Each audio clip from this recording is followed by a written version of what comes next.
What is up, Insaners, and welcome to another pre-season video of the Fantasy Premier League 2021-22. Today we'll be discussing the best mid-price forwards in the game this year. We'll compare all of them and give a final verdict in terms of which ones to go for. Guys, we recently did a video on the best goalkeepers as well, so feel free to check that out. I'll provide a link at the end of this video as well as in the description. If you like today's video, make sure you hit the like button, guys. You can also consider subscribing to the channel. Come on guys, help us get 2,000 subscribers before the start of the season. By the way, if you're new around here, we're doing regular FPL content.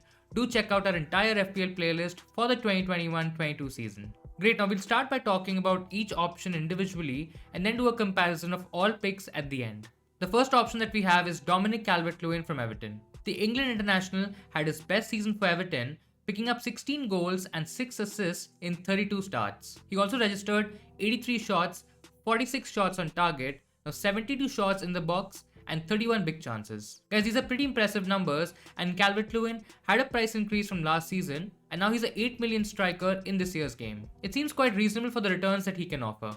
His numbers are right up there with the premium options. Now we also have to keep in mind that he missed 5 games through injury, otherwise you never know, right? Things could have looked even better for him. He's for sure the best attacking option from the Everton team. Also, with Rafa Benitez coming in, Calvert-Lewin should have another great season. He should feature as a proper number 9, which is his favourite position, and it should get him goals and FPL points for managers. Looking at Everton's fixtures, I really like Dominic Calvert-Lewin as an option. They play Southampton, Leeds United, Burnley, Norwich City and West Ham United during the first 8 games. Guys, if you remember, he got off to an absolute flyer last season, scoring 10 goals in his first 9 games, and he has the fixtures for another good start this time around. He surely is in my plans for the season starting, and let's move on to the next option. Patrick Bamford is our second option, guys, and he finished second only to Harry Kane for points scored among forwards in 2020-21. His total of 194 points was 7 more than Vardy and nearly 30 more than Watkins by the end of last season. No surprises that he got a price rise this year. Personally, I feel it might be difficult for the Leeds forward to offer the same level of value this time around, especially considering a tricky start to the new season. Now guys, Leeds face Manchester United and Liverpool in the first 4 matches. They also have Everton and West Ham in the first 6. So overall, not the easiest of starts. Talking about Bamford, he was clearly more effective for Leeds in the first half of the season. Guys, between game weeks 1 and 24, he registered 5.3 penalty box touches per match as compared to just 3.5 per game from game week 25 until the end of 2020-21. As a result, his 5.8 points per match in the first of those 2 periods dropped to 4.3 points per match in the second. Guys, another argument is how he fares against the cheaper midfield options like Harrison and Rafinha from Leeds. Is it really worth spending 2 million more on a Leeds attacker at the start of the season? I feel if we talk about the same price category, DCL has better fixtures and should get more goals, and guys, I personally would avoid getting Bamford at the start. Now Danny Ings is another mid-price forward I really like. Despite showing what he's capable of in his first injury-free season, guys, we know that he still suffers from injury problems. The former Liverpool striker, he scored 22 goals and 2 assists in the 1920 season. He even managed 12 goals and 2 assists in the last campaign with only 26 starts. Now that's quite decent in my opinion. His opening fixtures are Everton, Man United, Newcastle, West Ham, Man City and Wolves. These in general look like tough games, so I feel he's one we can wait on. Guys, even if he has tough fixtures, his conversion rate and the fact that he's on penalties, that could make him a bargain at 8 million. For me, as with Patrick Bamford, he's surely a possible option, but probably an avoid in the beginning. So guys, these are the 8 million mid-price options. Out of these, DCL clearly stands out for me. Now let's look at some 7.5 million strikers, and we'll start with Ollie Watkins. The Villa striker had an amazing debut season in the Premier League, guys. He scored 14 goals and he got 9 assists. His stats were also very impressive with 97 shots, 45 shots on target, 87 shots in the box and 25 big chances. Guys, Watkins also created 45 chances and 8 big chances. I'm telling you, he provided insane value with a starting price of 6 million, and his 1.5 million increase this season is definitely justified. We know that he's the main man up front for Aston Villa and is totally nailed. He doesn't have much competition, so he won't get rotated and is extremely vital to the way Aston Villa plays. Guys, Watkins is definitely their main source of goals, and I can see him providing great value again this season, even at 7.5 million. I'm sure you all remember that he scored a hat-trick against Liverpool, and he also registered attacking returns against the likes of Arsenal, Spurs and Man City. Coming to Villa's starting fixtures, guys, the first 3 look great, probably the best in the league. Now they play Watford, Newcastle and Brentford during this period. This is followed by fixtures against Everton and Wolves during the first 8. With Bundia joining Villa this year guys, and if Jack Grealish stays, Watkins can get even better numbers than last year. He hit the woodwork a lot of times and also had many of his shots saved. All this tells that there's more to come from the Villa striker. Guys, only 3 forwards produced more FPL points than him last season and only one offered more points per million spent. All good signs, especially for the first 3 weeks. Now if you want to shift him out from game week 4, Wolves striker Raul Jimenez could be a great alternative. Wolves faced Leicester and Spurs in the first 2 game weeks, who kept just 2 and 3 clean sheets respectively in the last 12 game weeks of 2020-21. Then guys, after hosting Man United in game week 3, Wolves fixtures turned significantly with games against newly promoted teams Watford and Brentford, along with Southampton in the next 3. Now those fixtures could tempt FPL managers to make a switch from Watkins to Jimenez, who is also a 7.5 million forward in the game. Guys, he's back and he should return to the 11 after suffering a really bad injury in game week 10 last year. Now in each of his 2 full Premier League seasons since joining Wolves, the Mexican international has scored 181 points or more. He recorded his personal best tally of 194 in the 1920 season, so clearly there are signs that he can do really well FPL wise when he's fit. Of course, there will be question marks in terms of how well he'll perform on the pitch. For someone who has been out for so long guys, the transition could take a lot of time. I think the first 3 fixtures are tricky, but it will still give us an idea in terms of how he's performing and what his fitness levels are. If you want, you can also wait out another week just to see how he performs against a slightly weaker opposition. So guys, he looks like an avoid for the first 3 games, but could be a great pick from game week 4, so do watch out for him. Our next pick is Anato from Leicester City. The striker guys had a brilliant second half of the season. He managed to literally save his career after some average showings from Man City and Leicester over the years. Now if you remember, Anato started his comeback from game week 22 when he scored his first goal of the season.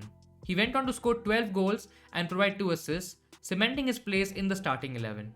Guys, since game week 26, he scored the most points in the league, registering 47 shots, 22 shots on target, 28 shots in the box, and 13 big chances.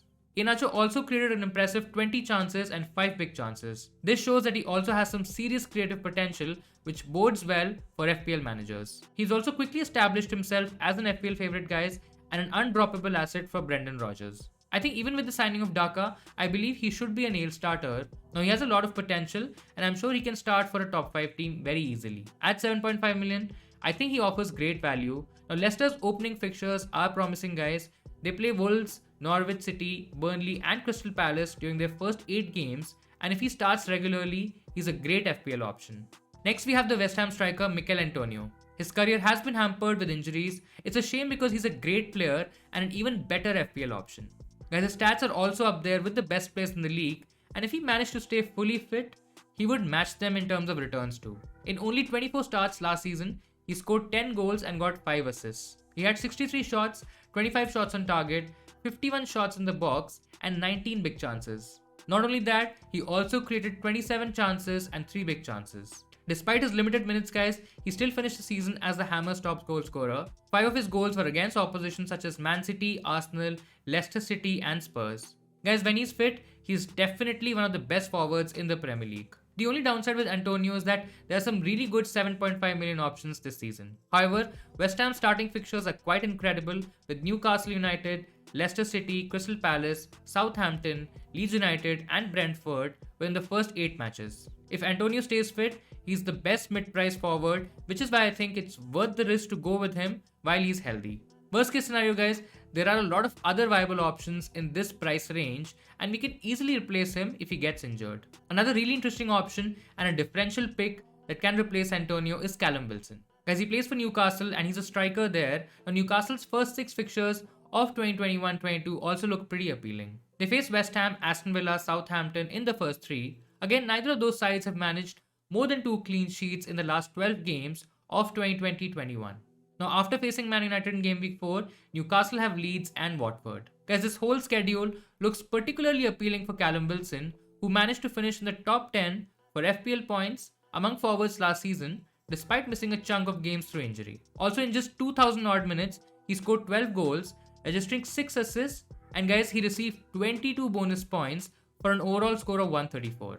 His performance on the bonus metric was particularly impressive when we consider that just 3 FPL forwards earned more bonus points across the entire season, guys. That's pretty impressive, right? In terms of some more attacking numbers, he produced 0.49 goals per 90 minutes on the pitch. That's the 6th best among forwards who played more than 700 minutes in 2020-21. Overall, guys, these are pretty encouraging numbers. Now, another interesting thing is that not a lot of managers will go for him as he's not a very fancy pick. To be honest, guys, I'm actually considering him for my team for Game Week 1. So these were all the options in the mid-range category, guys. I know there are a lot of options to choose from and it could get really confusing. Overall, I think DCL looks like a really good option long term. Fixtures are there, plus motivation to perform under a new manager will be sky high. If you look at the short term, then Watkins for the first 3 games looks pretty good. You can also switch him to Jimenez in Game Week 4 if the Wolves striker is performing well. Now guys, Wilson is the one to go for if you're looking for a differential in your team. In case you want to play a little safer, then a fit Antonio would be the go-to pick. Now my top 3 picks would be DCL, Antonio and Watkins, and probably DCL, Antonio and Wilson if you want to go a bit differential. To be honest guys, I would avoid Bamford and maybe investing in the cheaper Leeds midfield would give us more value. Now Anato is also someone we can avoid for the first couple of games.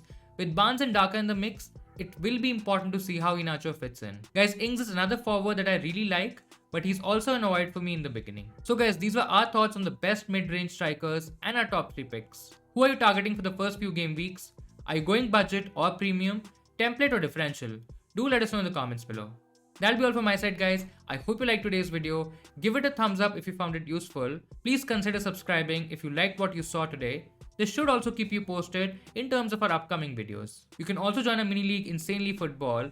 You'll see the league code on the screen and we've also mentioned in the description below. Guys, the next video will be on some of the best budget defenders in this year's game, so do watch out for that. Till then, keep enjoying and tinkering with your teams, and I'll see you Insaners next time.